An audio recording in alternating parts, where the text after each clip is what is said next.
Assalomu alaykum hurmatli o'quvchilar. Quyida siz Xurshid Do'stmuhammad kalamiga mansub Mirkomilboyning Qazo bo'lgan namozi hikoyasining mazmuni bilan tanishasiz.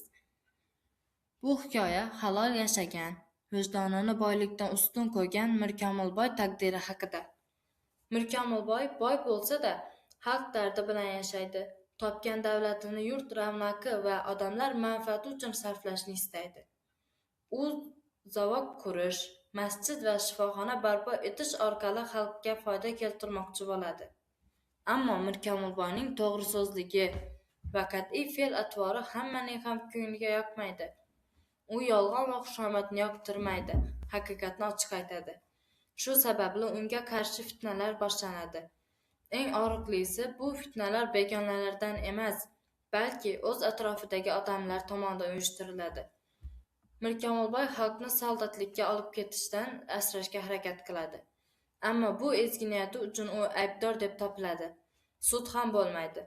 O'zini oqlashga imkon ham berilmaydi. Uni tong saharda qatl etish uchun olib chiqishadi. O'lim oldida Mirkomilboy faqat bitta iltimos qiladi: tahorat olib, bomdod namozini o'qish. U namozga turib, Allohu akbar deb qo'l ko'targan paytda uning orqasidan o'q uziladi. Mirkomilboy oxirgi nafasigacha iymondan qaytmaydi. Eng ayanchlisi shundaki, Mirkomilboyni hayotdan olib ketgan o'q begona dushmandan emas, balki o'z yurtdoshi qo'ldan chiqadi.